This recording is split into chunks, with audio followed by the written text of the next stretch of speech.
I don't think that there's a single photographer who hasn't questioned if they suck and if they should give up. And in fact, every single time I take a picture, I I'm critical of myself. I wonder if they're good enough. And I know that there are so many of you that feel the same way because I get your messages and your emails and you ask me, are my photos good enough? And in fact, a guy just messaged me a few weeks ago and asked me to look at his portfolio because he wanted me to tell him if I thought his photos were good enough to even bother trying to be a photographer anymore.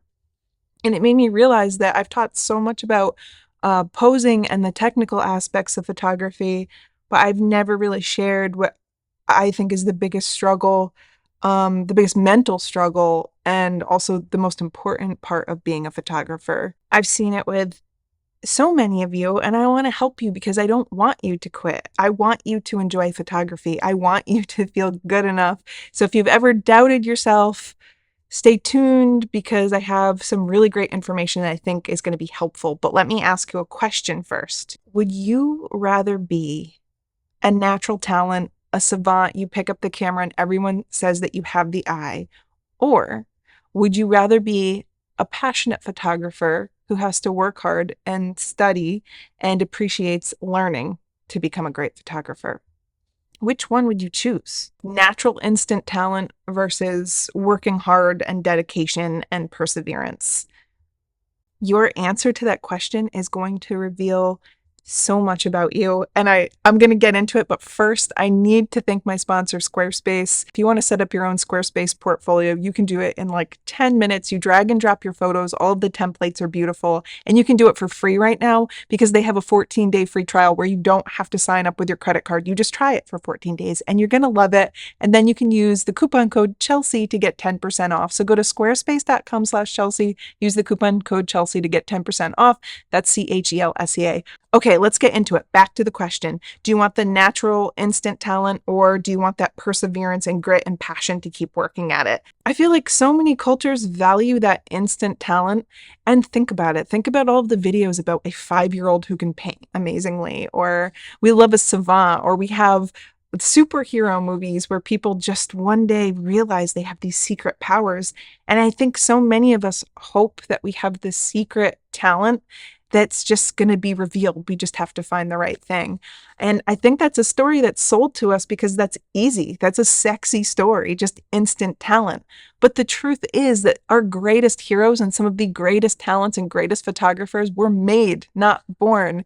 Did you know Ansel Adams was a commercial photographer and he took a cover photo for Time magazine and it ended up being called one of the worst Time covers ever. Cindy Sherman failed her first undergraduate photography class, and she went on to be one of the most highly revered fine art photographers ever and one of the most famous photographers ever.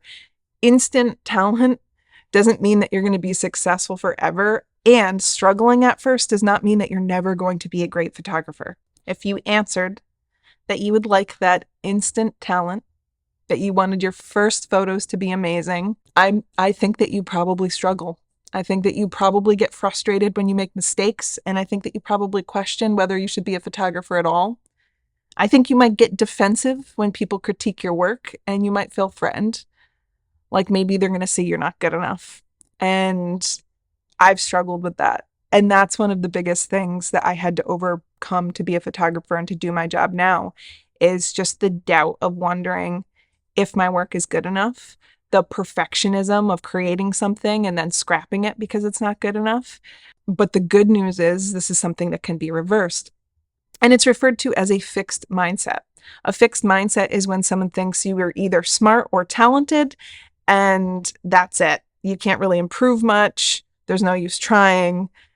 You've got it or you don't. A growth mindset means that if you work hard and you learn new things, you can grow. So which one are you? Fixed or growth mindset?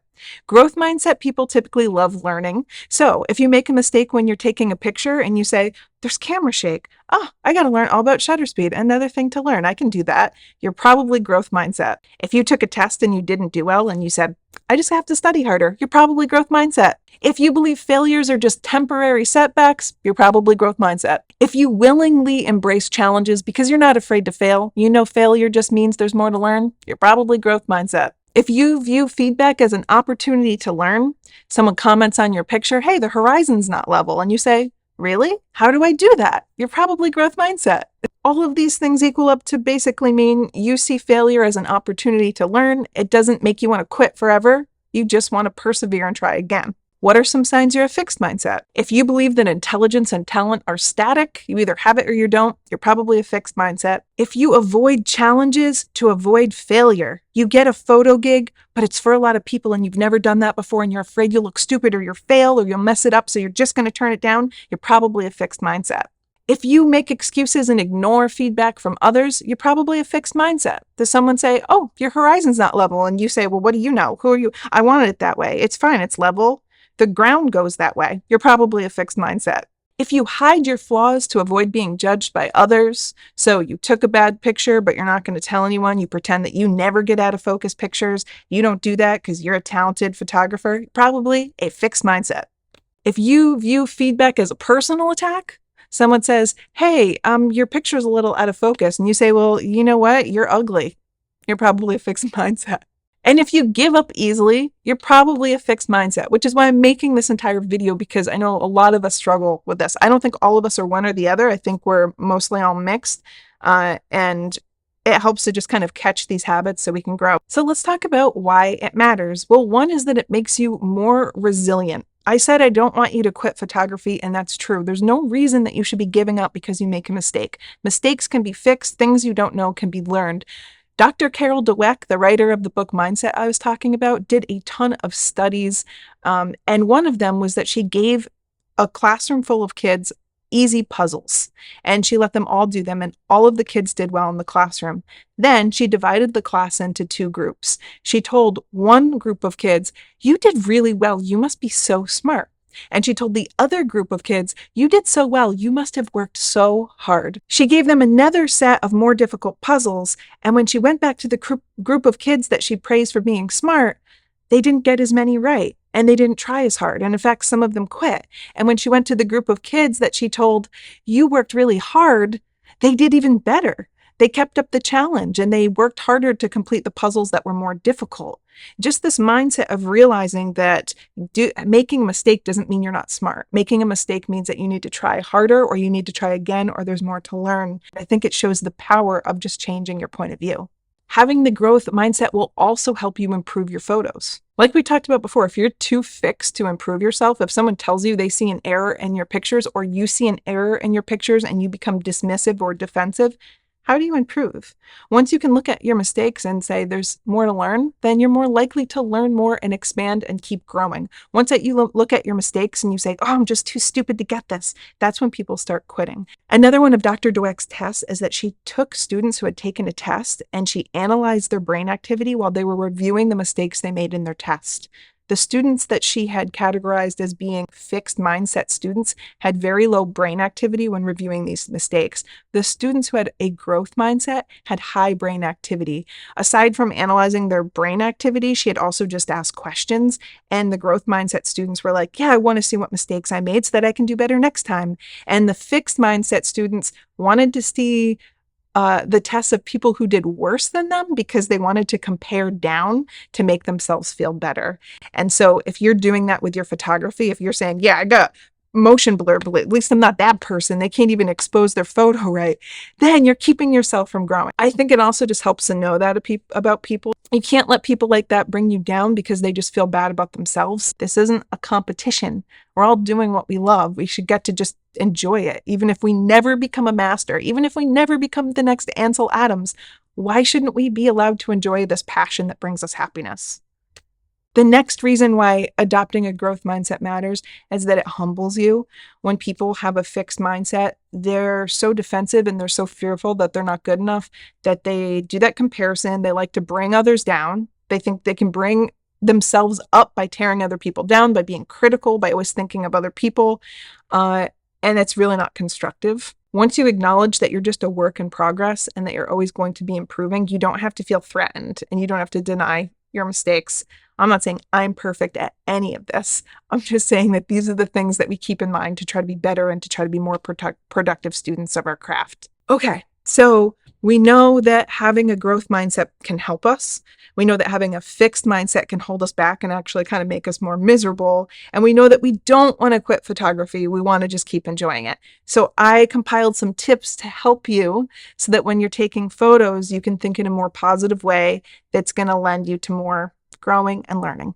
One of them is to think of every picture as practice.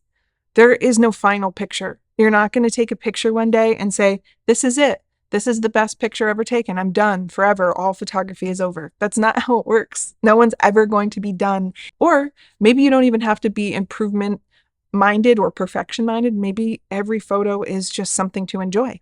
Another tip is to gamify the experience. And one way that I do this is by compiling my favorite pictures. And then I do try to one up myself. What did I do there that I can do differently and replace it in my portfolio? And speaking of that, my portfolio is at Squarespace. It's chelseanorthrup.com. You can check it out. And I love it because Squarespace makes it so easy to do. I don't actually want to be a professional at making websites. I wanted it to be easy, so I use Squarespace. I just drag and drop my pictures in. I made different categories like wildlife and portraits, and then I go back and I see my favorite ones and keep in mind what I like about them and what I think I can learn from and do better. So when I go out taking wildlife photos, I think of the shots that I liked before and the shots that I'd like to get. And Squarespace helped me make that possible. If you want to try your very own, you can go to squarespace.com/Chelsea, use the coupon code Chelsea, and get 10% off. That's CHELSEA. And maybe you can play the same game that I play. You can put your favorite pictures there and try to one up them. And of course, it's also a great place where you can send your clients or your family and friends to show them your work. Okay, that was like a point and a plug, but gamify it. Okay, the next one is to learn what you like. And this one sounds obvious, but a lot of people don't actually know what they like. They're so wrapped up with being concerned with just like being a camera operator that they don't really look at which pictures they really appreciate. And so for me, I love to go and look at all different artwork, not just photography, but study what I like about it. Is it the story? Is it the mood? Is it the colors? I like painters that inspire my work. Like René Magritte is a surrealist French painter, and I love that he does these really weird color-rich photos. Actually, they're paintings. And then there's photographers that I really love, like Mary Ellen Mark, who is able to tell another person's story and give them a voice through their photography. So once you start looking at what you like about other people's photos, you can start to put it into your own work. That's really hard to do if you have that fixed mindset, because remember, you're being critical of everyone. You're trying to measure everybody up against yourself. And how can you really appreciate anyone else or learn what you love if you're always rejecting things because you're threatened? So open yourself up. Don't be afraid to love other people's work. Someone else being a great photographer does not take away from your ability or talent. That's not how it works. So remember that. Another tip, and kind of in the same vein, is learn to take photos just for simply the enjoyment of taking photos. And I know so many amazing photographers who get burned out because they're trying to one up every photo, like I was talking about with my portfolio thing. But it is okay to just go out and just take a photo that no one will ever see. It's not going to win an award. It's not going to go in your portfolio. You probably won't even post it.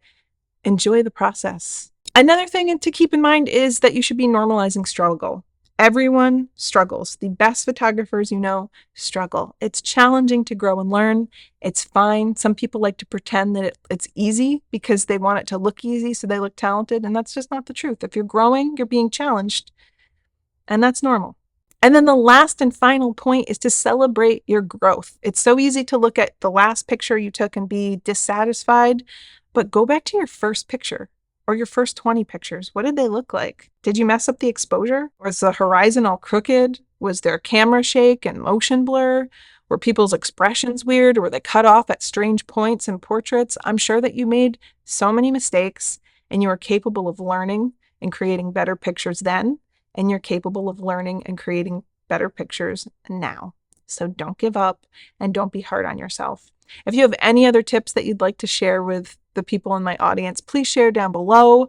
Please build each other up. We don't have to tear each other down and be critical. We can be kind to one another. We can help each other create, and we can help each other make beautiful pictures. And speaking of being supportive, thank you, Squarespace, for making this podcast possible. I love being able to share my photos on my Squarespace portfolio. It's so easy. If you can drag and drop, you can make one. Go to squarespace.com/Chelsea and use the coupon code Chelsea to get 10% off. That's CHELSEA.